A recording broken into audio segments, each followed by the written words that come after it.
Good evening. My name is Rebecca Lemos Otero, and I'm the Executive Director of Humanities DC. We are an organization based in DC that supports anything around humanities, history, culture in our great city. Tonight, I'm excited that we're going to have a Humanitines panel, and I'm about to introduce the awesome panelists.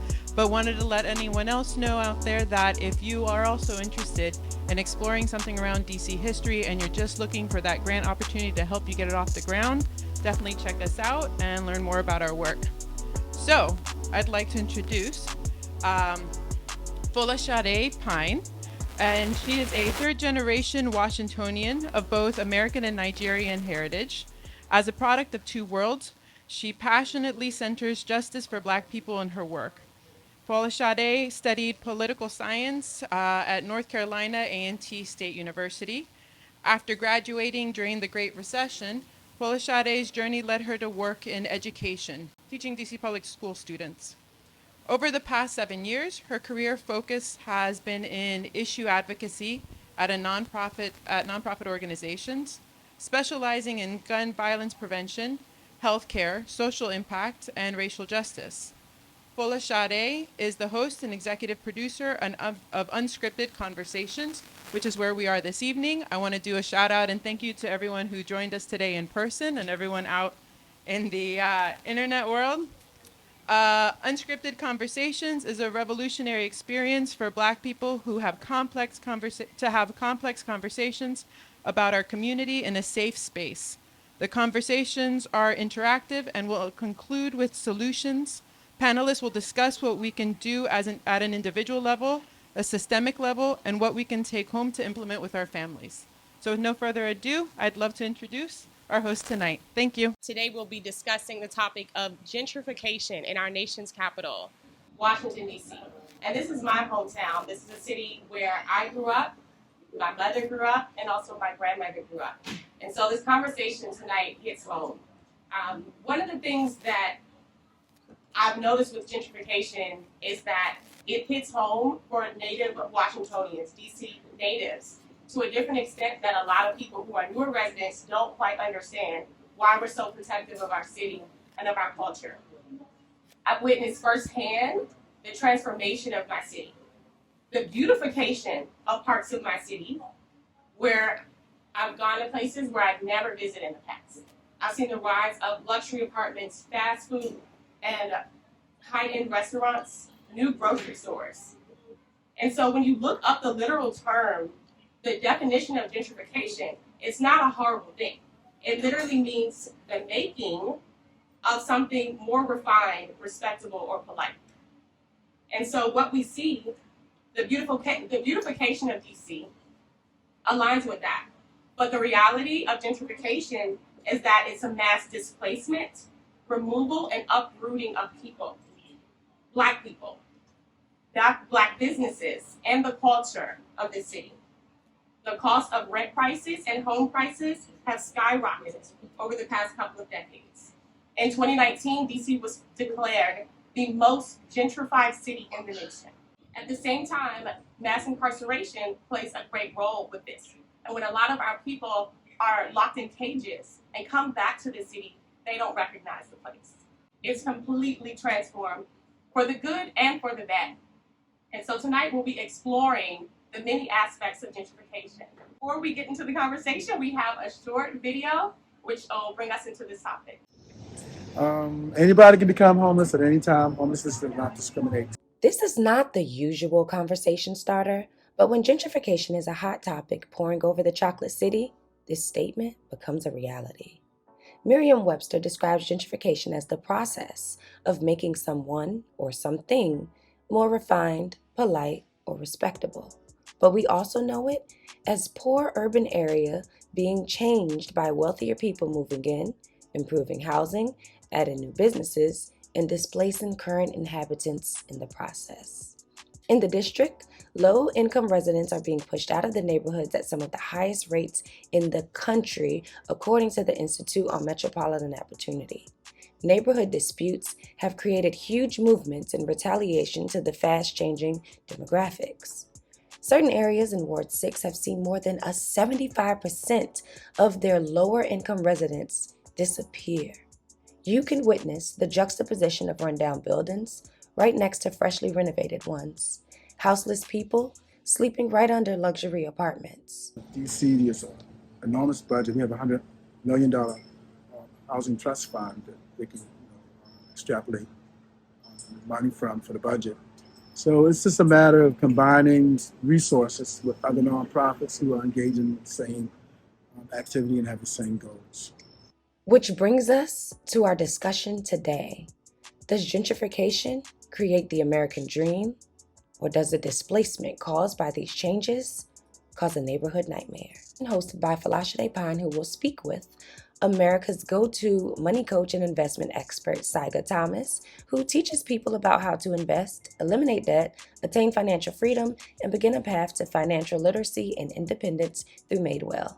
Kelsye Adams, who also has a finance background, but is now the executive director for Long Live Go-Go, where they produce artistic activism events like Mochella, where go-go music is used as the intersection to politics and culture. Shirkiyama Jarima is an independent filmmaker, Howard alumni and former professor that currently owns the landmark Sankofa Cafe bookstore right across from the university. She directed a documentary on housing displacement in DC from the 70s called Brick by Brick and has since experienced an encounter with gentrification surrounding the bookstore. Daniel del Pielago is a DJ, an immigrant, and a father, but he is also an organizing director for Empower DC, where he hopes to support staff organizers in pushing their campaigns and organization forward as a whole. Each panelist brings their own experiences and ideas for how to address gentrification as a whole and how to move forward as a community. Let's get into this unscripted conversation. Who are you first, and what brought you to DC, and how long you've lived here? So I want to start with Kelsye. Hi, everybody. I am glad to be here. Shout out to all of you in person and online that are joining us. So great to be out this beautiful Thursday evening. But let's get right into the conversation. I am Kelsye. Unfortunately, FolaSade only said one of my titles, so I wear actually a ton of hats. So I'm going to have to shout them out to explain who I am. I am the executive director of Long Live Go-Go. I also serve as the program director of DC Vote, and I also am the presenting associate of Capital Bop. And I'm currently the managing director of a festival called Next Fest, which is next Saturday. So who I am right now is the managing director of Next Fest, and the theme of that festival is DC statehood. All of the organizations that I represent all work in some capacity to uplift this fight for DC statehood and demand that Congress grants DC residents DC statehood. You asked what brought me here. It was my mother. She's a great woman, so thankful for all the things that she does. And what brought me to the fight specifically was not my mom, though. She did bring me to DC, obviously, because she had me. A proud product of Dunbar Senior High School, so right here in the DC neighborhoods, DCPS proud graduate. But I attended Virginia Commonwealth University, and while I was there, I served as an intern for the Democratic Party of Virginia. And there I realized that the same opportunities that the residents of Virginia are afforded are not afforded to those of DC. And to really, feel what that felt like, graduating from college, like figuring out what I was going to do in my career professionally. I majored in political science, and so to know like the height of my career in DC, where we house Congress, the Capitol, the president, the height of my career as a resident was going to be city council. Unfortunately, the mayor is just not the highest ranking public official anywhere else. And so to really like internalize what that means and what that looks like after again, just studying this as a major, thousands of dollars into my education, to realize that what I studied really kind of didn't pertain to my lifestyle. My internship, again, highlighted that fact because at the time, Tim Kaine was running for the vice president of the United States of America. Again, something that DC residents normally probably wouldn't do because they don't have any like political structure to do so. Like they never served in the Senate, they never served in the House, so like they have no guidelines to really do anything like that. And so again, internalizing all this information brought me into the fight. But I'm going to go ahead and kick it to my guy, Daniel, to my right. Yeah, thank you. Thank you to Unscripted, to everyone here for having us this evening. My name is Daniel del Pielago. I'm an organizer with Empower DC. I'm actually originally from Peru. I was born in Peru in South America. My family immigrated here in 1980, and we landed in Northern Virginia. As soon as I could get myself into the district, I was always here in the district, hitting up all the nightlife, all of just the culture. And then when I could afford to live in the district, I finally moved here into the district. I initially moved to the Eastern Market neighborhood. Most recently, I lived at the Ella Joe Baker Intentional Community Co-op, which is right in this neighborhood, which has shaped a lot of my thinking around housing and access to housing and how affordable housing should be. And of course, the work that I do in the district. Now, I'm a proud PG resident of no longer in the district. But yeah, that's a little bit about me. Syga Thomas. I'm originally from Los Angeles. I moved here nearly 20 years ago when I joined the State Department as a diplomat. Was based here in Washington and worked in several countries domestically. And over that time, I then started acquiring real estate in Washington, D.C. Fast forward to now, this is primarily what we focus on residential commercial real estate. Awesome. Thank you all so much for sharing more about yourselves and your background. Now let's get into gentrification. How have you personally been impacted by gentrification? This is a systemic issue. It's not an individual issue. We're all a part of it, but our experiences are different. So I want to start with, I want to kick it back to Syga. So as someone who, we could say profits from the system of gentrification, how has the change in the city affected you and your business? No doubt. As a developer, it's undeniable. And I'm not going to sit here and say that I haven't been able to find opportunities via development in the cities. We first bought our first property back in 2005 here in Washington. And Washington was completely different at the time. I remember I came in from New York, and the taxi cab driver warned me not to pass Logan Circle going towards northeast side, and said, be careful, this is the city, you don't want to come over here. Obviously, it's a different story today. If you're living in Logan Circle, you're paying thousands of dollars in rent and so forth. Look, this DC has developed tremendously in the last 15 to 20 years. There's no doubt. And a lot of the developers have obviously been behind a lot of that, going into certain areas or markets that were undeveloped at the time or blighted at the time, have created development, which has obviously brought in a different demographic, good or bad. And I think that's obviously a topic that we'll touch upon this evening. But for myself as a developer, being able to go into areas that are undeveloped and obviously acquire land or houses, redevelop them or sell them or hold on to them, we've been able to profit, and has led to our growth as a company. But I think there's obviously positive aspects to that side. And so obviously I can touch upon that as we go forward. Thank you for that. And I do want to make sure that we're, seeing both sides of the conversation. That's why I'm so glad Syga's here today. I'm someone who also benefits from the system in a sense, even though I'm a native. Some may consider me gentrifying because I live in luxury apartment buildings, right? We're all a part, we're involved in this system. We all play different roles. But another side of those luxury apartment buildings are a lot of newer tenants who come here and aren't used to the culture. They're not used to people playing go-go in the streets. And so I want to pass it over to Kelsye, who led an incredible movement here when some of the newer residents were against the culture of the city that they moved into. And so Kelsye, I want you to tell us about the Mochella movement. It's so funny that Kelsye and go-go music are synonymous at this point in my life. Piggybacking on myself, I am a Northeast native, but I currently live in the U Street neighborhood. I also am the chair of the U Street Neighborhood Association.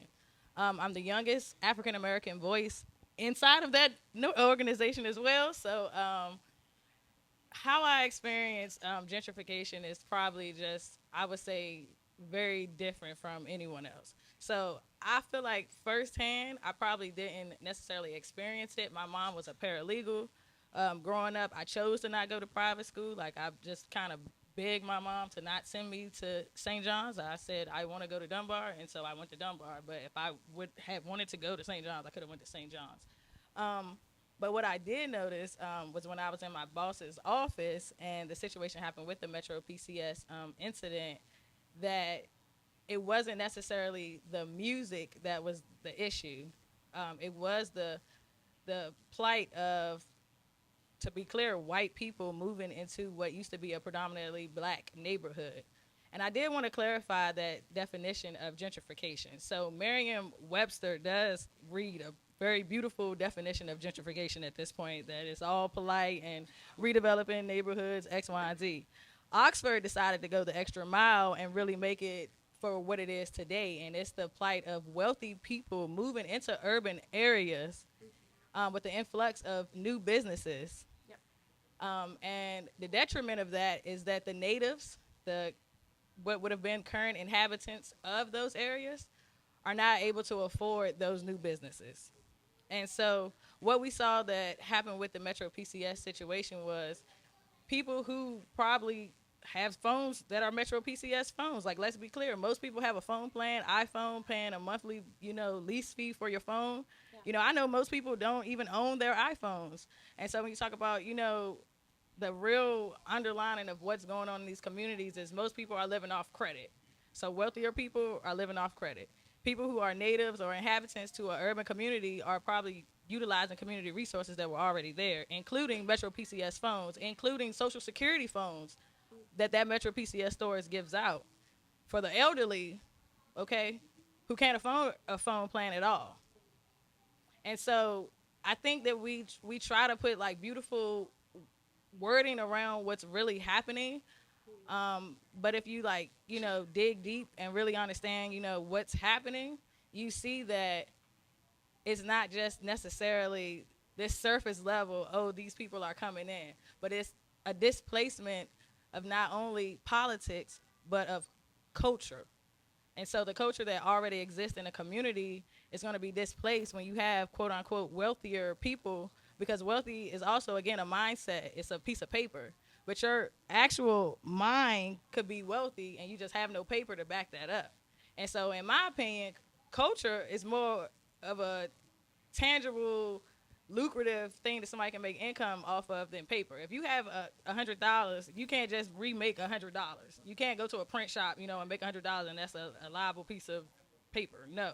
But you can use culture and use that economically to benefit yourself. And so I feel the influx of the people who come in recognize the culture, realize that the people who live here were benefiting off their culture, and now they decided that silencing that culture will also silence that group of people.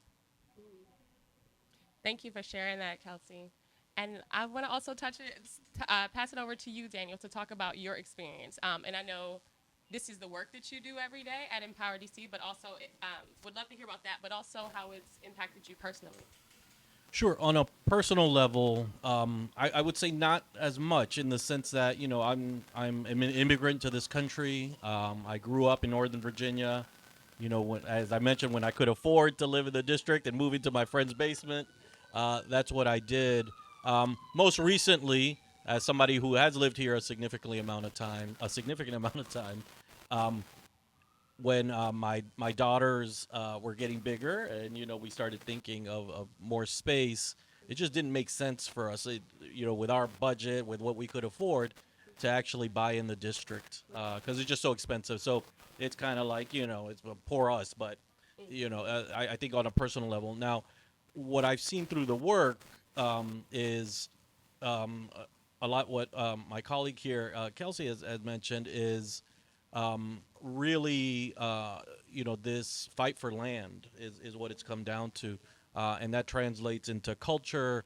And so what I've seen is a movement that's been block by block. You could even say building by building, block by block, ward by ward, neighborhood by neighborhood, where development has encroached on people who have lived here for a significant amount of time, have shaped the city to what it is, and now we're seeing people extracting the benefits of this land. So it was interesting. On my ride here, I Ubered here, and I came in from PG, so I came in around Howard, and we went past the first building that I ever organized in 1111 Columbia Road, which was a building that went up for sale back in the day. We were unable to buy it, but we were able to set some things in motion to hold on to it. So to me, that's kind of like the big fight right now is like, how do we even just hold on to what we have? That still gives us a sense of what the city used to be. That helps the people who have helped to shape the city to remain here. So yeah, it's been sad, to be honest. Like I have to use such a simple word because it's just sad to see the loss of people's culture, the loss of people, the loss of land. Just one quick story. I remember doing outreach up here at Georgia Avenue, and this was when they had knocked down Bruce Monroe School that used to be right on Georgia Avenue, right there between Irving and Columbia. And I'm standing there doing outreach because we had been fighting, the city who had promised the new school. Then they knocked it down, and we're sitting there trying to talk to the neighborhood folks. And this gentleman is walking back towards me, and he's just really angry. And as he gets closer, I can hear him talking, and he's like, "Man," he's like, "I missed the damn stop. I just got home, and I couldn't recognize where I was. Just got home is colloquial for he probably just came out of jail, and he didn't see that landmark. He didn't see that thing, and it had changed his view of the city. So that always really sticks with me. How quickly the city has changed and how many people are seriously affected by it. Definitely. And thank you for sharing that point. I do remember Bruce Monroe. I went to Banneker High School, DC Public School graduate. Yes. Okay. Glad to hear we have members of our studio audience who have connections to that incredible school as well.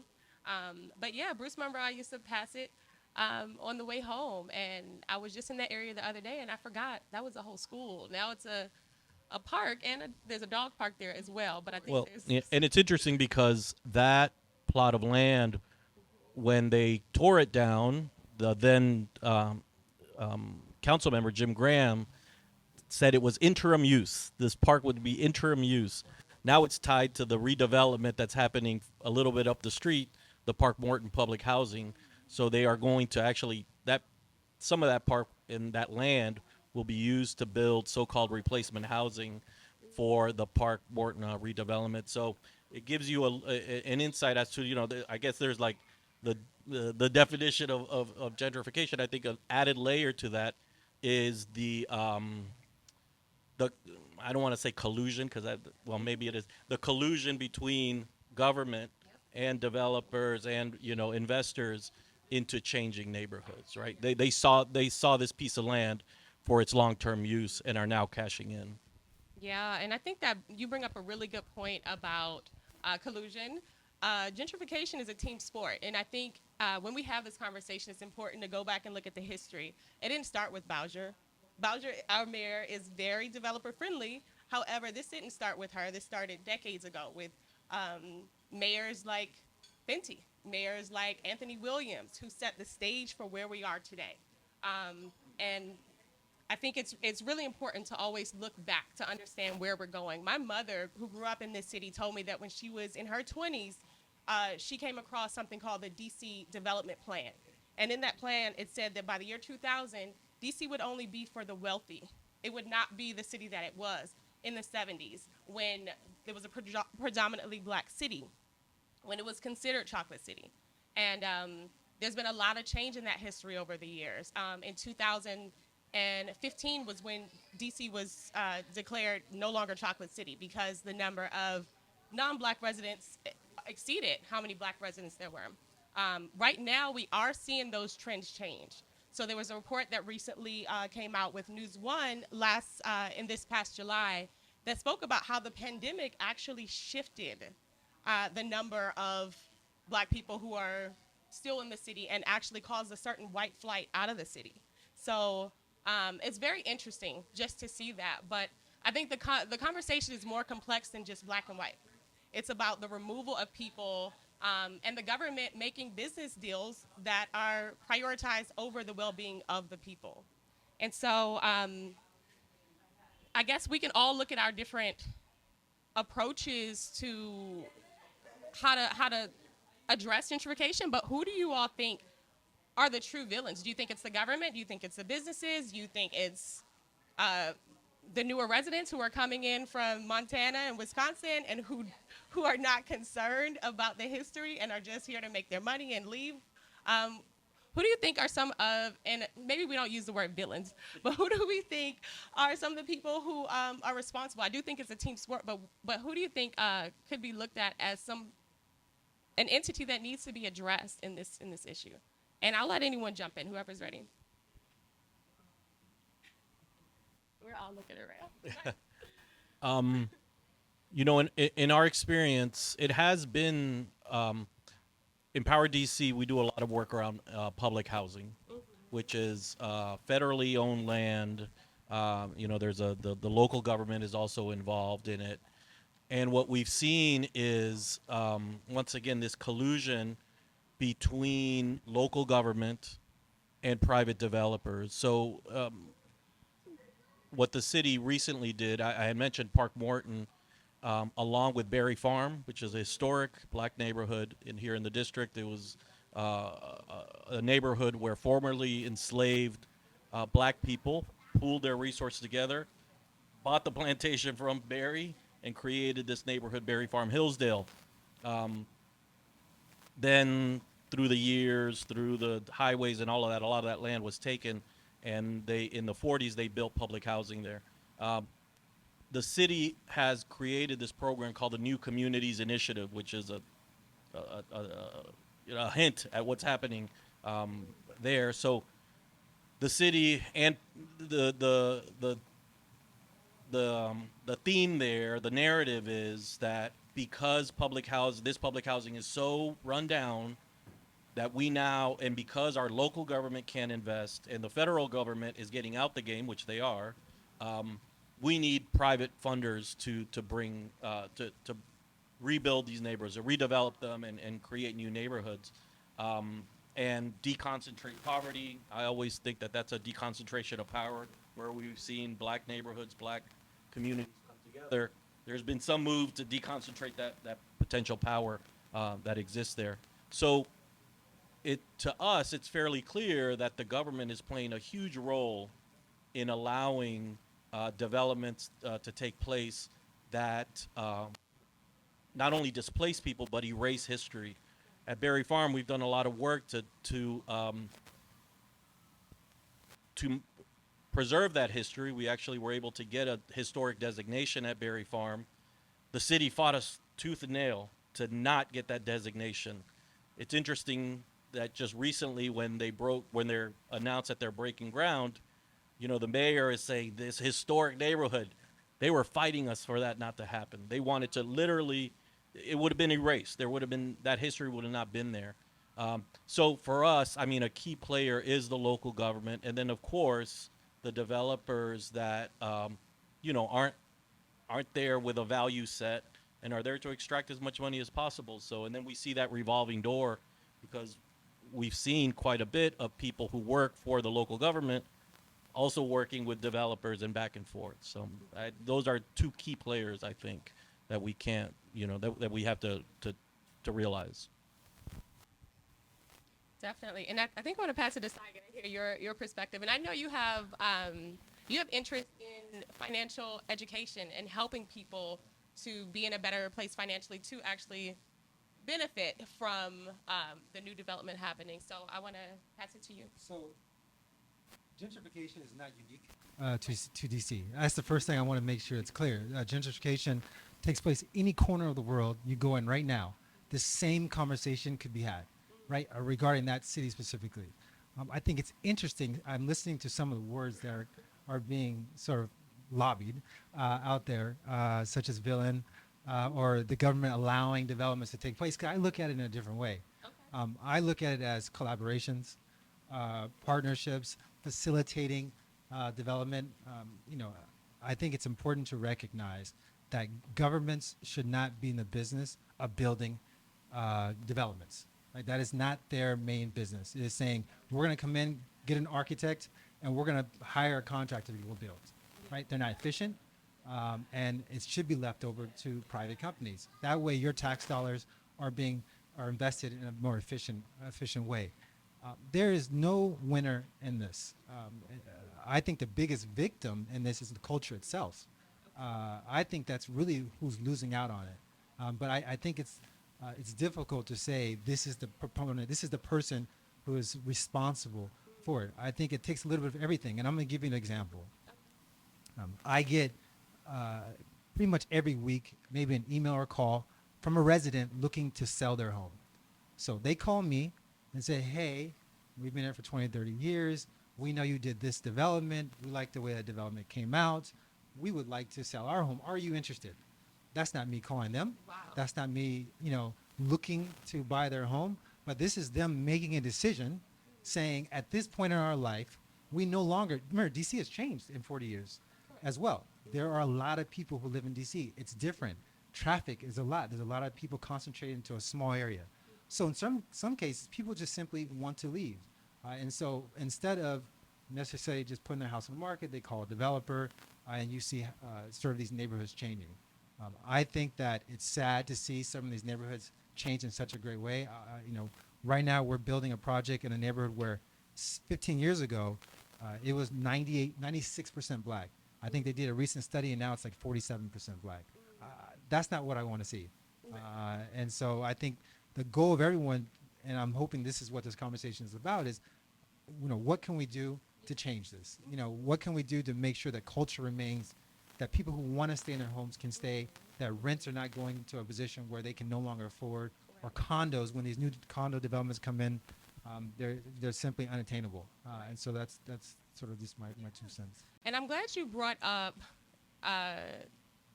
the situation of homeowners calling you. I've always known the absolute reverse of black homeowners being harassed daily.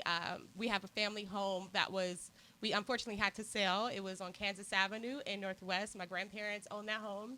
And when my aunt who owned the home, who was the last owner of the home, when she passed away, developers were knocking on the door every day. They were calling, harassing my family to get us to sell the home. And I've heard that side of the story. It's so important that we have this conversation, because I've never been aware of individuals contacting developers. I've only seen that other side. And unfortunately, when it comes to elderly black people who may have had this home for the duration of their life, the majority of their life, a lot of them are in the position where there are tax liens that are causing them to lose their homes. There are situations where they may have paid their home off in full, but because of rising property taxes due to the change in environment, they are no longer able to afford that home that they paid for outright.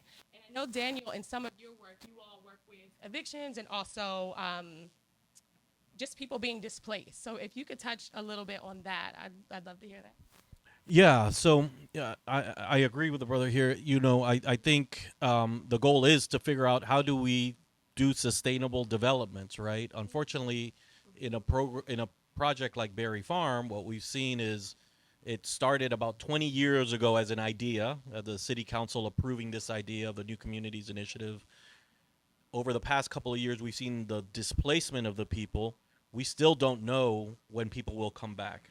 They're building one senior building right now in the first phase redevelopment. That means people could potentially be away 5, 10, 15 years by the time they may have the opportunity to return, because they also don't have a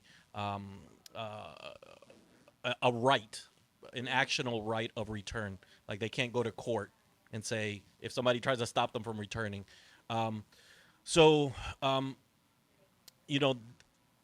What we see is people just, being displaced. People being displaced through development, through conditions, right? I think that's the other big thing that we see is people just. I've been working with a woman whose ceiling caved in. She lived up in Southeast DC. Her ceiling literally caved in. The housing authority transferred her to Northeast DC to another public housing property. No hot water. No baseboards, no lights outside, just a mess. So people live in these not only conditions that threaten their physical well-being, it threatens their mental well-being. You know, she testified yesterday and she's very strong. And then we're going to talk about her in one of your of questions coming up. But her thing was like, I am tired. I'm tired. I have 3 children. I've got a job. I'm tired. So, you know, this is how people get beat up, and people sometimes will self-evict.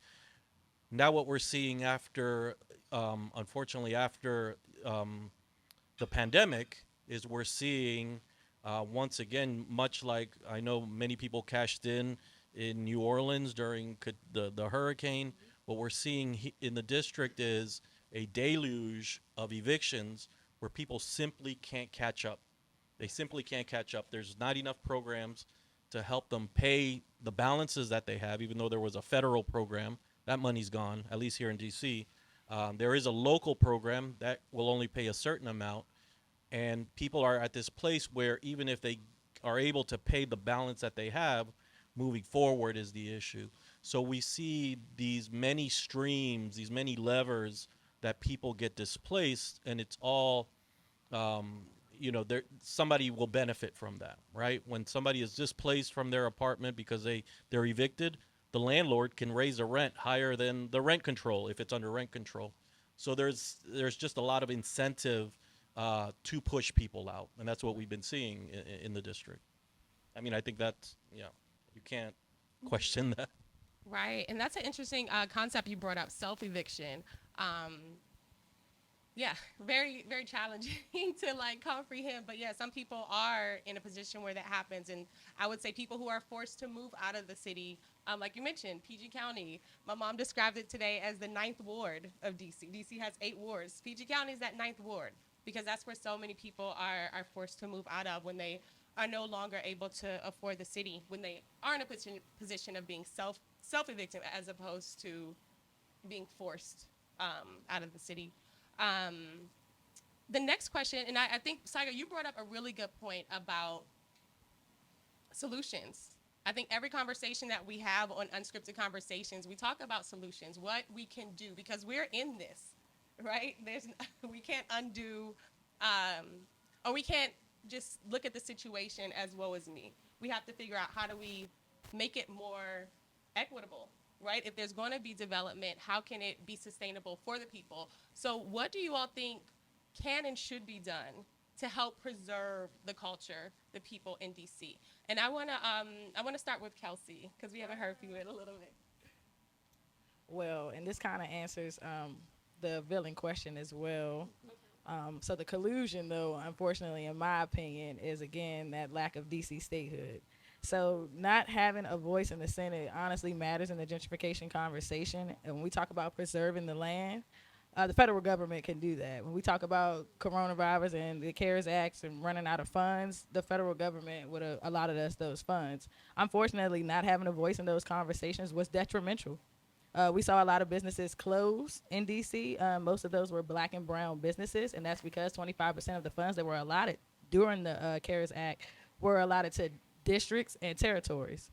Had we been allotted that 100%, we may see more black businesses right now. So when we talk about like actually pointing a finger, and I know he said it sounds like we're lobbying. We are lobbying because guess who used the same lobbyists? Senators, which again, remind you, we don't have one, and development companies. So the people who work on K Street work for JBG, and they also work for Senator Lindsey Graham. So keeping all this information in mind, unfortunately, the answer is clear, and it's 702 plus thousand residents living in D.C. We know the majority of them are black and brown, so it's just not coincidental that we are the only people who don't have a voice in Congress who are attached to this nation's land. And if we want to talk about preserving what that looks like and making that fabric look like us, then we need a voice in the conversation. So to be clear, the real reason is because we do not have a voice in our federal government. So the resources that we keep advocating for, including myself, I advocate literally every day. That's my occupation at this point. I went from a career profession fundraiser in federal government to an advocate. So I know firsthand that money is the root of the evil, and it's what changes things in this whole nation. And we're at a point where we need to be talking to, you say, other countries. We need to go to the United Nations ourselves and voice that this is a human rights epidemic against the citizens of D.C. Wow, that's powerful. Yeah. That's a whole nother level of advocacy, taking this beyond the city, taking it beyond the country. Um, okay.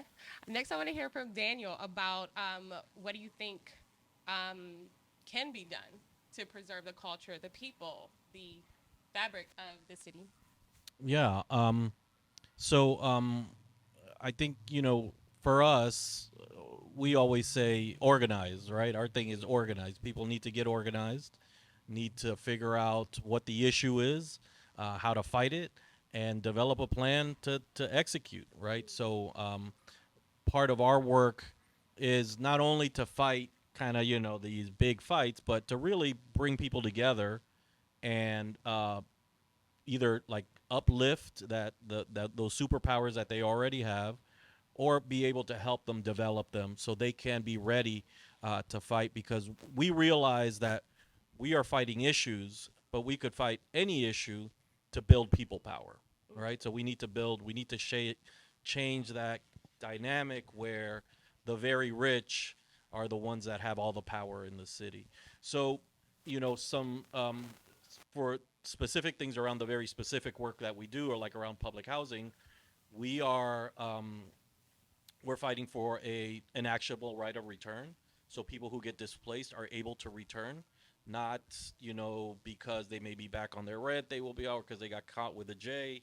Everybody else you step outside, you're smelling it, right? A person in public housing gets caught with a J, they could be thrown out of the program itself.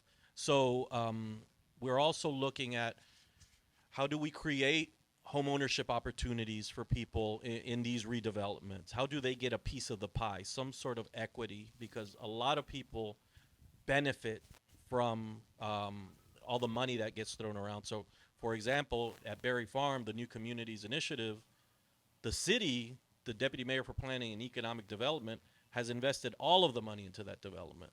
The developer has not brought in one single cent.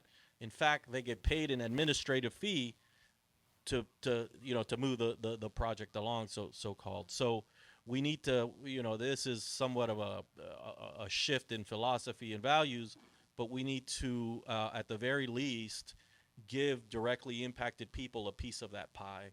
So for public housing, what does that mean?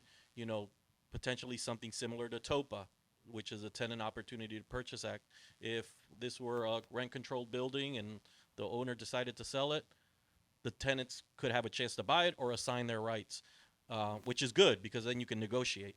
In public housing, people don't have that right. So all they have, is this opportunity to return to a potentially redeveloped property. So I think that's a big piece is holding on to what we got, making sure that folks are, have the tools to fight these big fights, because these are big fights, right? We are fighting against a very well resourced. Uh, I guess these are adversarial. Let's not just mince words. They can be very adversarial. So we need to make sure that people who are directly affected have the tools, not only the wherewithal of what to do, but how to play the system, because it's really a game. At Berry Farm, we were able to win the Court of Appeals. We filed a thing with along with the tenants did this along with a local lawyer, Ari Teresa. We're able to get a very big decision that the the the Court of Appeals was questioning the development. They said, you're saying everybody can come back, but you're not building the same amount of units. People will still be segregated by income. People will lose, access to green space. So they questioned the project. The city just went and withdrew their planned unit development, which is the development agreement, and then they rezoned Berry Farm, so they didn't have to do a development agreement, right? So we used the game, we won to a certain amount at the game, and then they just changed the game.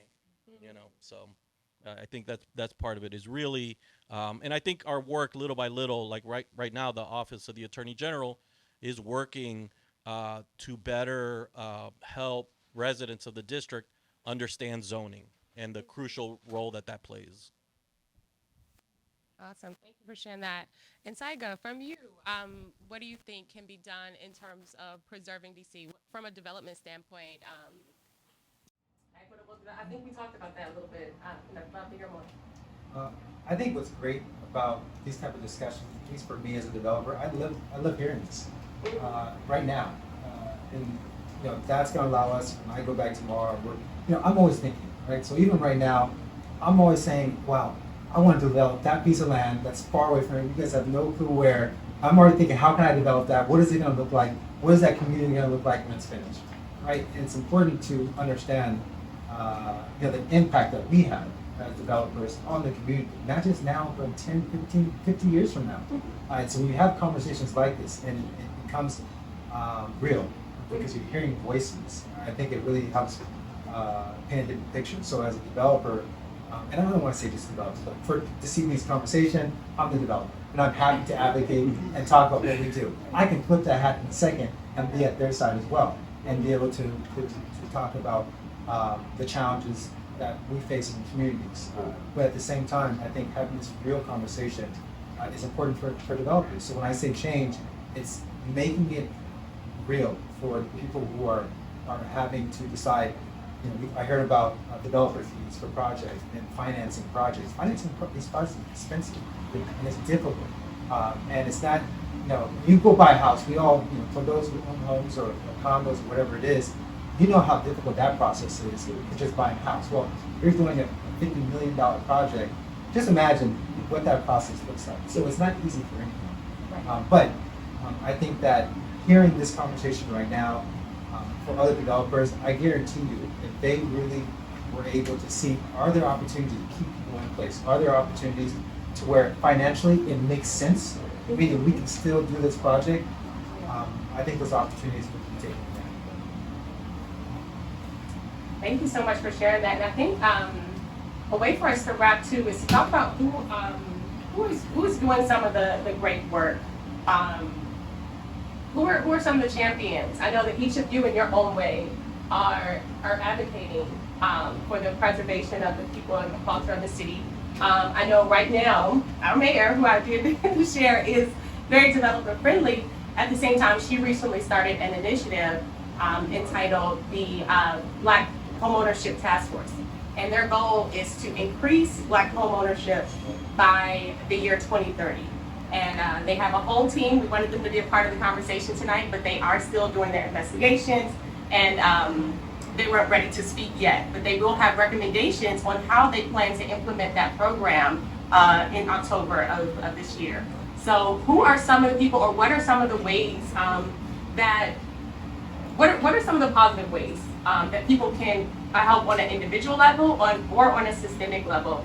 And another thing I do want to mention is the HTAP, the home purchase, forgetting the A, but the HTAP program, assistance, thank you. The HTAP program, that's a program that helped many people in my family buy their first house in DC. Just recently, they have expanded how much they're able to give to people. I believe it went from $80,000 to now $120,000. And so there are opportunities for people who are of lower income levels to stay in the city. And so I would love to hear about more of the positive work that is being done in addition to your work, because you guys are all, doing your part as well. So anyone that you know that are champions for the people in this work.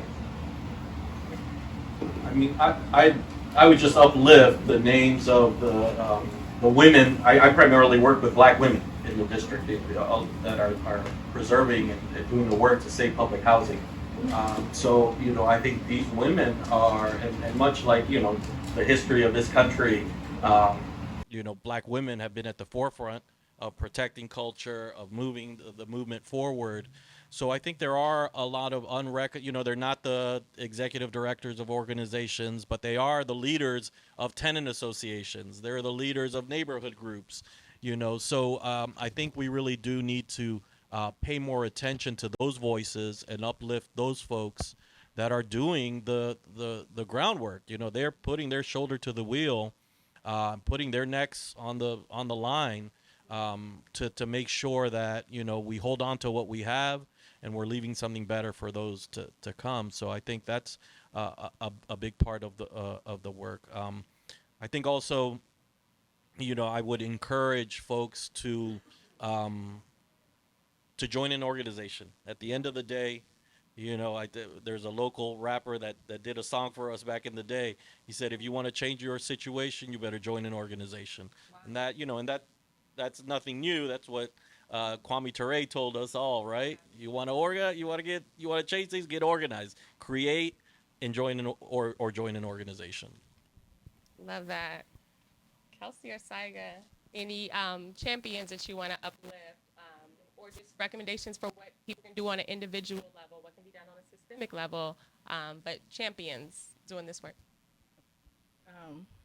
So similar motto, if you can't change their mind, change their seat. So get in touch with your council members and figure out what they're doing. And if they're not doing what you want them to do, again, organize and specifically mobilize once you organize, because it is great to organize, but if it's just you and your friend for 2 or 3 months or so, you're probably not going to get too far.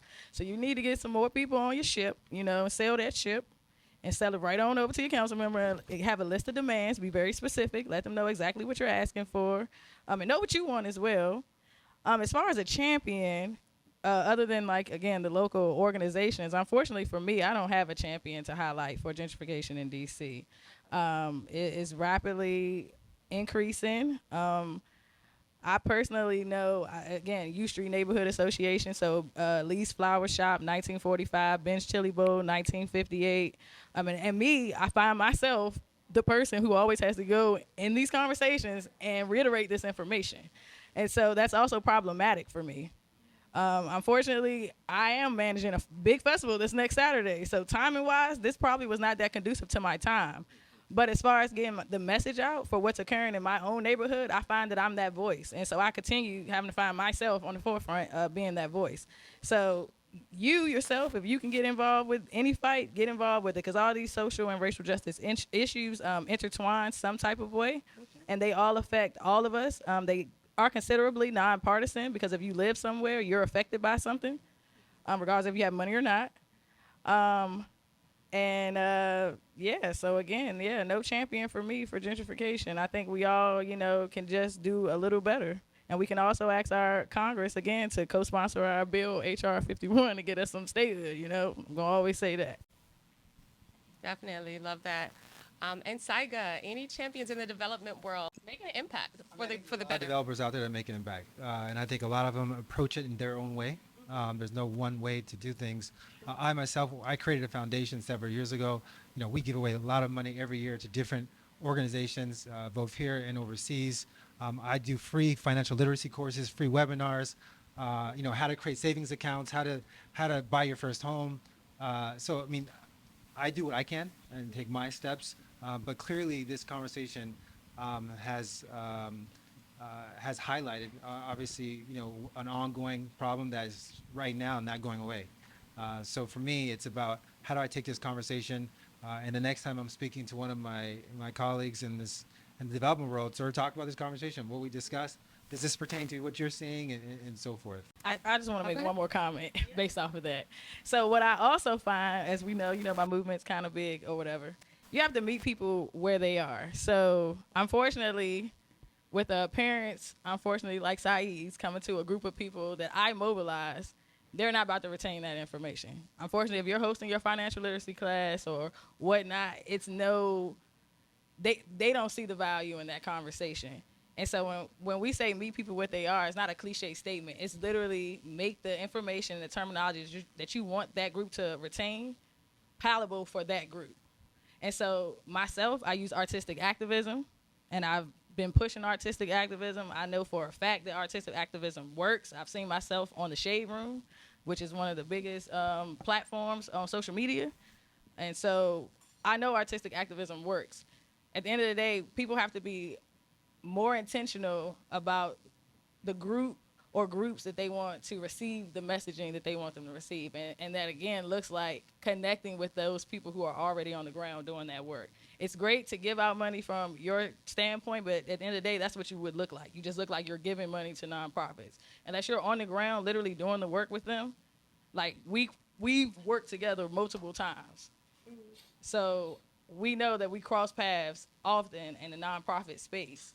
And bigger corporate conglomerates, if they want to come into our space and really make it seem like they're providing resources for the people who are affected by the work that we're doing, then they have to work with the organizations who are already doing the work. I think that's a good point and a good way for us to close out this conversation is that we all play a role in our interconnectivity as people who are advocating for the preservation of our culture and for the existence of our people in this city. We have to be on the same accord. We have to have more of these conversations. We have to be connected to one another. And like Syga said, when you go back to those development conversations, you're that voice for our people. You're that voice for us in front of Congress. You're that voice for us organizing our people on the ground. And so I think we all play our own role. So thank you so much, each of you, for being here tonight, but also for the work that you do every day. It's necessary and it's appreciated. So my last question for you all is, how can people find you? If they want to support the work that you're doing, they want to get involved in the organizations like Kelsye mentioned, and also Daniel mentioned, if they want to learn more about those financial literacy programs and how to bring that to their communities, right, to the people who are going to listen, how can they connect with you? So I'll start with Kelsye, and we'll go down. I got a lot of handles. So my personal is myself at Miss Kelsye, MissKelsye, and that's on all social media platforms. Please note in the bio, it says views are my own, so they are my own, and I can say what I want to say. This is a free country, and it's my First Amendment right. I like to utilize that. As far as business, Long Live GoGo DC on all social media platforms, and also at DC Vote on all social media platforms. Also, Capital Bop, and that's capital with an A, on all social media platforms. I think that'll do it for all my socials. Thank you. You can find Empower DC. Just search Empower DC. Our website is empowerdc.org. Empower DC on all the social media platforms. Check out our radio show. We do a radio show every Tuesday on WPFW from 1 to 2 p.m. where we host several of these similar conversations. Just look us up online. Social media handles at Syga Thomas for free financial webinars, advice, sygathomas.com, courses, and everything else there. And then tableclothfinance.com is our consumer finance education company as well, so you can find more information there. Awesome. Thank you all so much.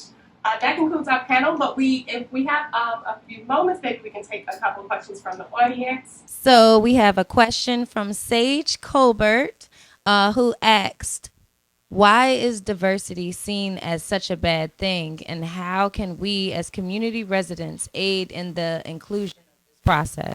I think we have to be careful with the hijacking of movement vocabulary, right? So oftentimes what I'll see is this happened a lot with the school fight when the city decided to close a bunch of schools. Is we're just trying to create diversity, with housing. When they close down housing, we want to create mixed income neighborhoods.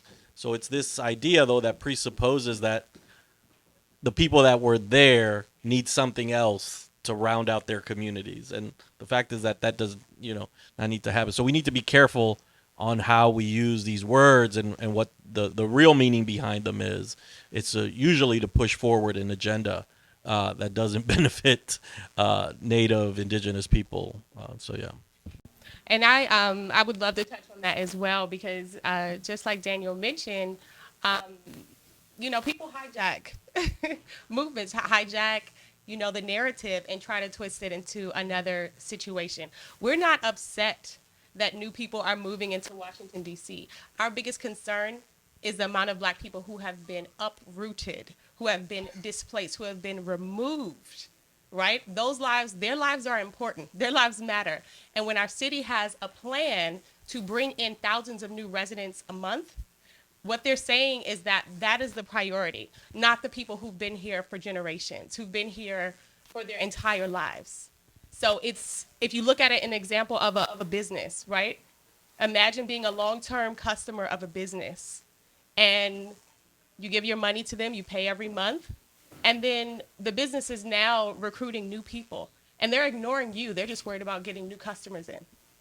Like, I think that example may, hopefully it'll open up the eyes of people who are not from here and don't understand what it feels like to be treated like you're nothing in the city that you are from, to be uprooted and pushed out of something that you have been loyal to, right? That your ancestors have been a part of.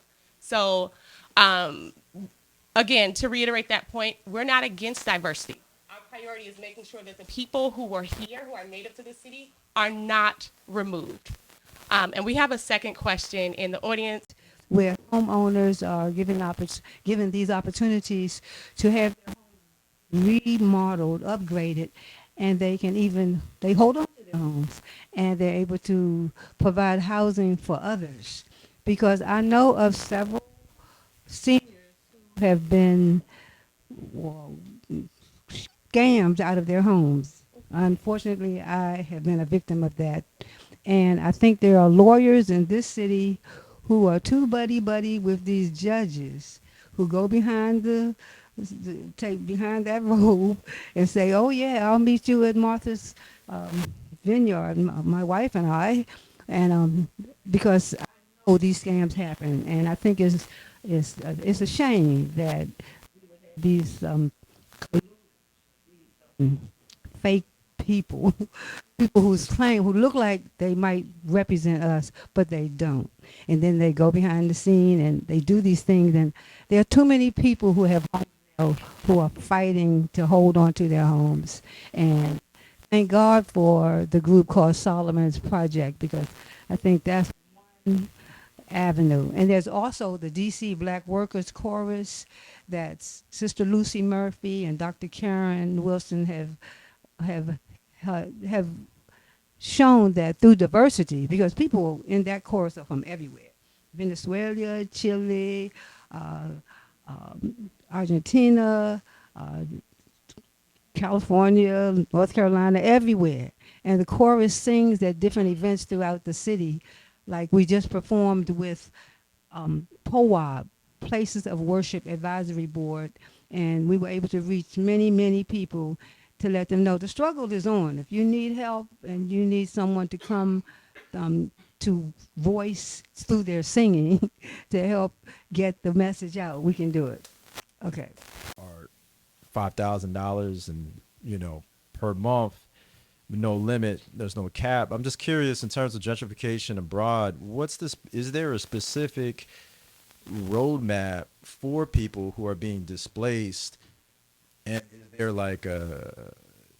is there a year, or is there something that we should, as people or supporters, I guess what is there a roadmap with a specific outcome for people who are being displaced?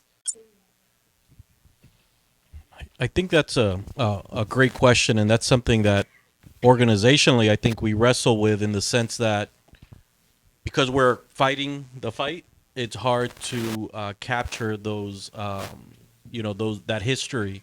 So I think that's really important, that as we move forward, we do document what has worked, what has not worked. I am not aware of anything like specific that could be like something that's adapted around the world. I will say that I think it is really important, and that's, for us, it's been really important now to, as my organization has grown, we're about to be 20 years old, is how are we capturing the work that we've done?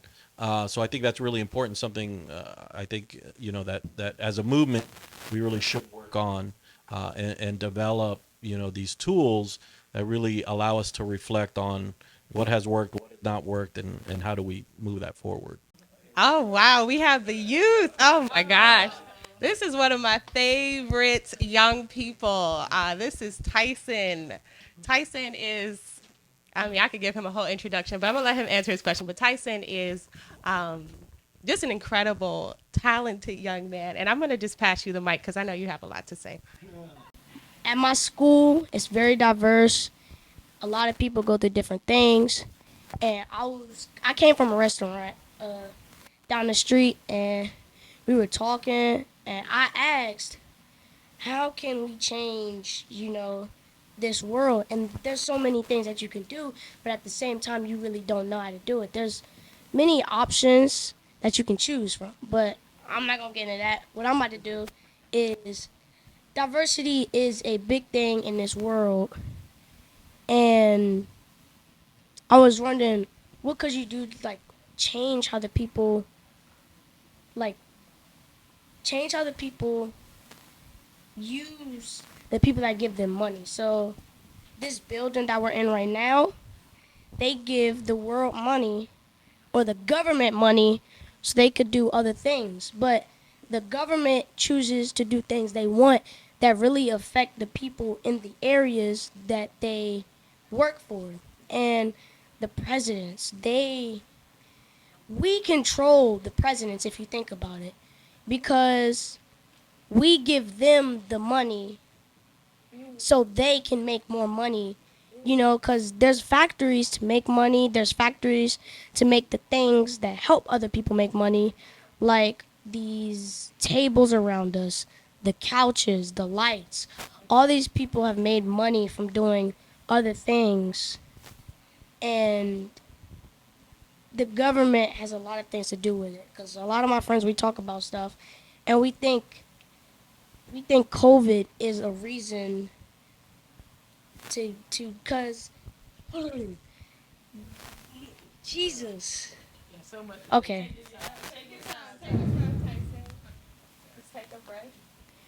Me and my friends went through a project for school, and we thought that COVID started because of the government, because they have all these things to make this. They have all the things to make the cure. So that means that they have all the things to make what is the creation of the cure. So the cure is for COVID. So that means that they made COVID so people could buy the cure and the vaccines so they could get more money, because the world is going down profit. I mean, you look in Chicago, you look in New York, you look in Florida, you can look anywhere really. When I went to Texas, I saw that it was way run down than what I remember. And when I went back to Richmond, I saw it was very run down than what I remember. Because when I was in Richmond, it was still ran down, but there was still life in it. When I went back, I mean, the people, there was a lot of homeless. I mean, and the thing is, the homeless people don't deserve what they get. They take the things that they take, spend the money on the things that they're not supposed to, because they really don't have another option.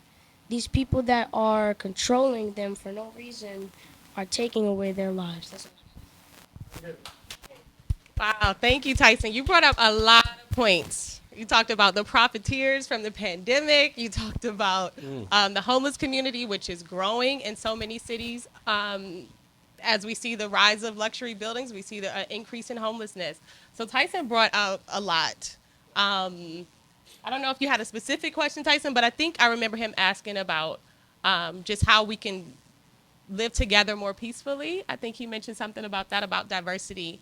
And I think what we touched on earlier may address that. Also want to keep the floor open in case anyone had a response to anything Tyson mentioned. I want to shout out Tyson. Tyson, that was such a wonderful spiel you just gave us. I'm so glad you're in tune with what's going on. I actually have a curriculum in high school. It's called GO-GO, Human Rights and Social Action. So I appreciate, the youth trying to figure out how to be politically involved. I feel like, though, your question was, how do you continuously be the change with all the people around you having wild stuff going on, right? Am I right? And so I'm going to take a line out of a book, and this one's from Gandhi, so we all know this one. You be the change that you want to see in the world. So your friends are mirrors. They're more than likely going to do what you do. Birds of a feather, they do flock together, unfortunately. So, and I say unfortunately because if one person's doing something bad, his group of friends or her group of friends are probably going to be bad. But if the one person is good, 9 times out of 10, the rest of the group is going to be good. I'm glad, though, that you picked up on something about the COVID. I don't know if you really picked up on it, but you picked up on something. And you are right with drugs and the whole pharmaceutical whole lane in this country. So Big Pharma, if you ever get the opportunity to read up on these people, they're called Big Pharma. And that's an actual group of people, and you are right. They are here to displace black and brown people. It was this thing called the war on drugs. And Big Pharma was one of the big pockets behind that. And so they were just dropping drugs in black and brown neighborhoods to essentially, unfortunately, I know you 10, but kill people that look like me and you, bro. And so I'm glad that you are recognizing this now. So what I'm telling you is you have an opportunity at 10 to constantly be a voice. So my job is to encourage the youth to come out. I'm not the youth anymore. So I don't know how encouraging I am. I try to bring some tight entertainment and hope that they, get involved with that and then be like, okay, well, what else can I do? But for you to already, trying to figure out what to do, the one thing I ask for you is to continue doing what you're doing. Yes, Ashe. right. Thank you. Yes, Tyson, keep using your voice. And as everybody on this panel mentioned, they are using their voice in a different way, whether it's Syga, going back and being the advocate for the people in those conversations, in those rooms with other developers, whether it's Daniel, again, advocating for the people directly on the ground, in the streets, fighting for people, and whether it's Kelsye, who is advocating for statehood for all of our people in this city. We all have a role to play. And so I want to thank you all for being here. Thank you for your work. Thank you to all of our audience who asked questions, and for everybody for just being here.